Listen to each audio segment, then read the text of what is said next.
we are meeting one day before the great event is about to happen. But let us remind ourselves that 25 years from now, that is tomorrow, will be the 25th anniversary of the murder of Staines, Reverend Staines, and his two children. And significantly, the slogan that was shouted when they were murdered was Jai Bajrangbali. It is perhaps by design or perhaps by accident that on the same day, tomorrow, we shall have the inauguration of the Pran Pratishtha of the Ram in the Ram Mandir in Ayodhya. And again the slogans will be Jai Shri Ram. I think it's time to introspect. हमें सोचना चाहिए कि हमने राम का किया क्या है. You know, the entire vision of Ram as humane, sacrificing, tyag, satya, truth, a benign God. Now, that image has somehow got replaced with an image where the slogan of Jai Shri Ram terrorizes millions of people in this country. It's a slogan that has been used to bully, to even lynch. All of you have seen videos of policemen beating up Muslim young people, saying that you sing the national anthem and you say Jai Shri Ram. You've seen videos of young men with big boots jumping on the chests of old Muslim men shouting Jai Shri Ram.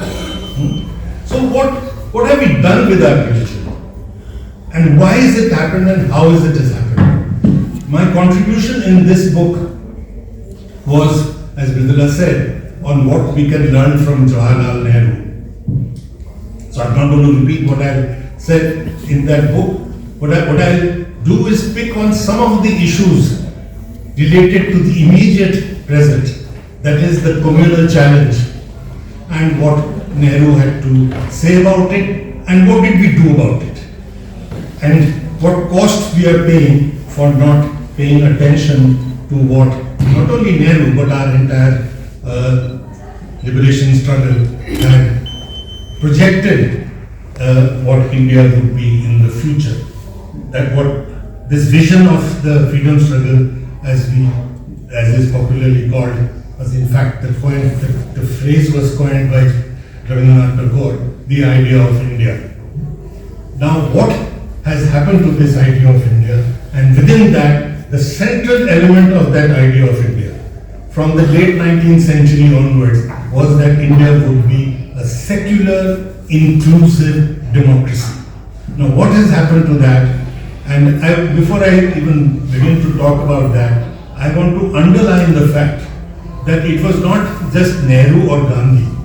It was our entire national liberation struggle, the entire spectrum of the national movement, from the left to the right, from Dadabhai Naoroji to Tilak to Gandhi to Acharya Narendra Dev to Bhagat Singh to Bose, Subhash Bose. Just think of anybody who was in the national liberation struggle. There was a consensus, there was an agreement on this idea of India, that the future India would be secular, it will be democratic, it will be sovereign, it will be independent, not a client state. It would be a country which will be pro-poor. Even on that there was consensus, beginning from the moderates or the Dadabhai Naoroji onwards, that they will be pro-poor. Consensus was not on socialism, though the socialist idea gained enormous strength by the 30s and 40s, but still the consensus was not on that. The consensus was on the pro-poor element of the country. Remember that Naoroji's first book was Poverty and British Rule in India. Every moderate leader you can think of, from Naoroji to Ranade to R.C. Dutt, if you read their writings, you will find that the poor are the center of their critique, of colonialism. So it is this consensus which has got severely threatened today, and the biggest threat to this idea is on the issue of communalism. And in the colonial period, the secularism and democracy were, the two phrases were used coterminously. Secular democracy, because you could not be a democratic country unless you were secular. You could not say that we are democratic, but we are democratic only for the Hindus, but not for the others. And it was just not possible. The two terms were used coterminously, just as communalism was used coterminously with loyalism. Every communal element, whether it was minority or majority communalism, was loyalist. It is important to remind us of that because the majority communalist now masquerades as nationalist. वो अपने आप को राष्ट्रवादी बताते हैं, पर जब स्वाधीनता की लड़ाई हो रही थी तो सारे जो सांप्रदायिक फोर्सेस थे, ताकतें थी, वो अंग्रेजों के साथ थी. तो आज मैं सिर्फ, क्योंकि हमारे पास बहुत बड़े विद्वान वक्ता हैं मेरे बात बोलने के लिए, तो मैं थोड़ा सा वक्त लेना चाहूँगा और मैं सिर्फ इस पे फोकस करूँगा कि हम कम्युनलिज्म इशू पे क्या सीख सकते हैं. क्योंकि अब सबसे बड़ा खतरा अगर देश को कुछ है तो ये हमारे कम्युनलिज्म या जिसको आजकल हम कम्युनल फासिज्म कहते हैं उससे है. तो इसके बारे में हम क्या सीख सकते हैं. सबसे पहले तो हमें we have to remember that at the birth of the nation itself, at independence itself, the biggest threat to the secular idea of India came.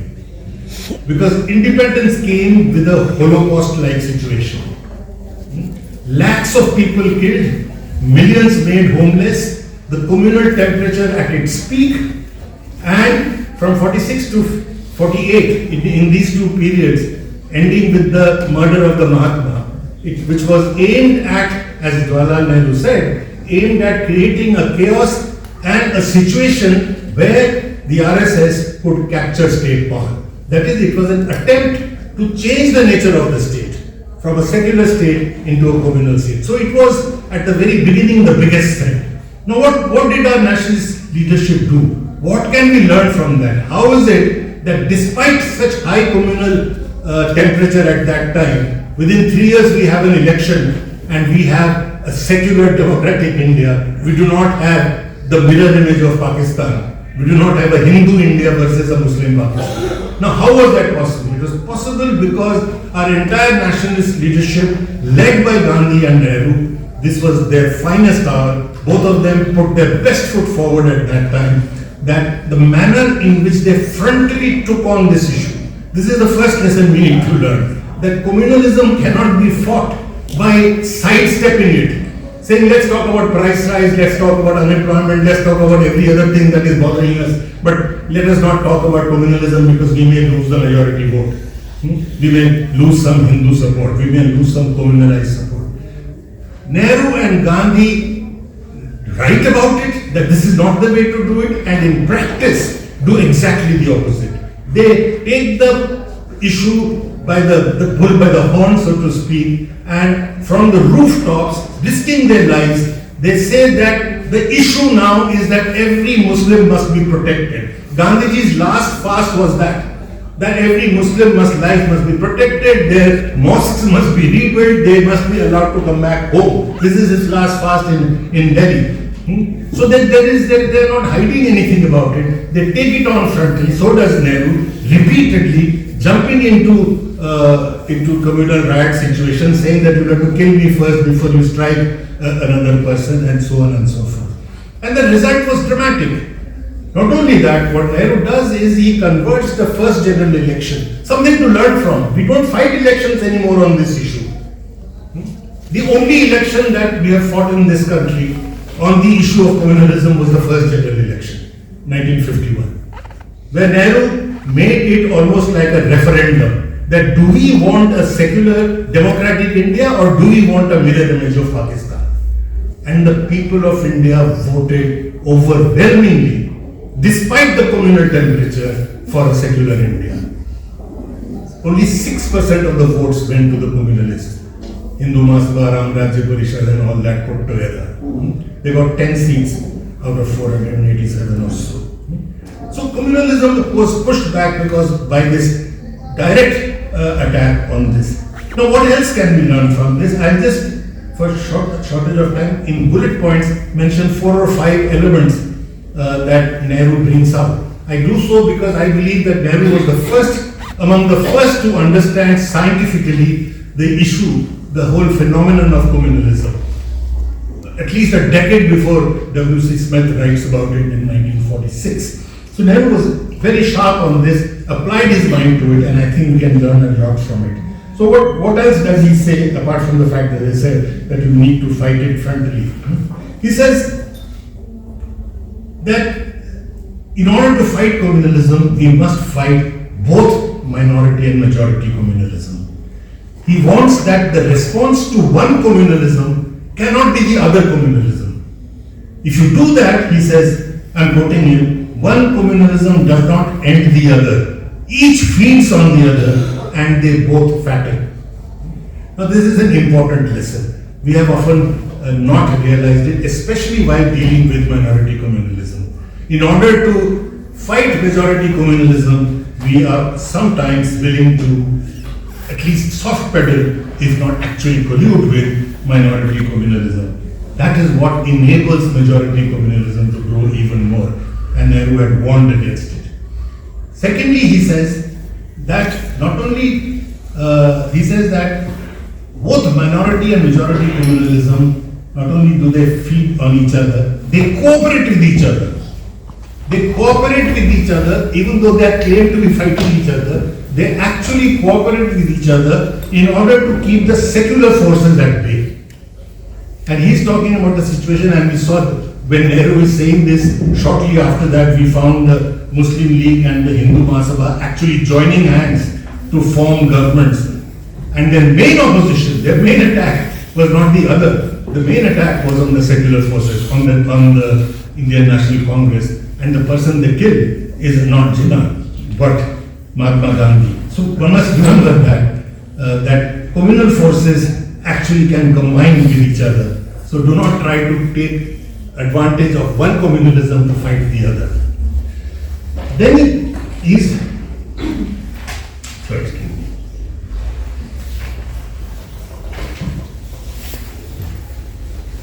thirdly, Nehru says that he warned that while minority communalism tends to be separatist, majority communalism can easily masquerade as nationalism. Now he is saying this as early as the 1930s. We are now discovering it every day that majority communists go about calling themselves the nationalists. But Nehru is warning from the 1930s that majority communists can easily pretend to be or masquerade as nationalists, though in reality, he says, they are anti-national because they break up the nation. I'm quoting him. He says, Hindu nationalism is but another name for communalism. It is in reality, I'm quoting, anti-national and reactionary. In the national movement days, nobody called the Hindu communists Hindu nationalists. It's a matter of great pity that a large number of academics, secular academics all over the world and in India, and even a larger number of journalists now have appropriated the term that the Hindu communists made for themselves. We call them Hindu nationalists. The word Hindu nationalism is an oxymoron. I mean, it is incompatible. How can you be a Hindu nationalist in a multi-religious nation? If you are a Hindu nationalist, you are breaking up the nation. But we have adopted that word, and thus we have conceded already an element of nationalism to an anti-national reactionary force. Fourthly, Nehru says, and this is important in current times, I will believe one of the most important things that we can learn from Nehru. He was the first to warn of the fascist nature of communalism. Just as Amartya Sen in 1993 was the first to use the term communal fascism, Nehru repeatedly warns of the fascist nature of the Muslim League and of the RSS. He says, I'm quoting, communalism is in fact the Indian version of fascism. Another place he says, if fascism ever came to India, it will come in the form of majoritarian communalism. Then he says, by following this path, the ultimate result would be similar to what happened to Hitler and fascism in Europe. But I do not want India to follow that terrible path. I think it's a warning that we must see and be warned of, because that is the direction we are heading at. Fifthly, and this is again important for current situation, Nehru emphasized that both use of state power and an ideological battle is necessary to combat communalism. We tend to focus either on one or the other. He's saying that both are necessary. After banning the RSS and putting 20,000 RSS workers in jail following Gandhiji's murder, and after giving a complete drubbing to the communal parties in the first general election in 1951, this is what Nehru has to say. He says that winning an election, banning communal organization, and arresting those promoting violence are important steps, but they are not enough. I'm quoting. He says, the communal poison has permeated the land, and we have to uproot this despicable communalism. It must be obliterated from this land so that it may not take roots again.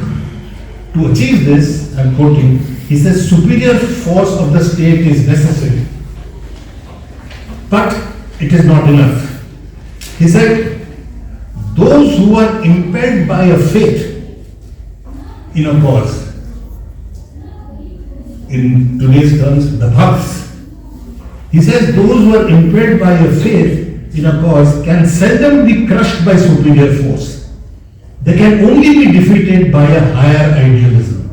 So it is not only this, you cannot just suppress by force, which you must use, but you must also posit a higher idealism. The higher idealism that the nationalists offered, or Nehru offered, to communalism was a secular, humane, inclusive, pro-poor nationalism.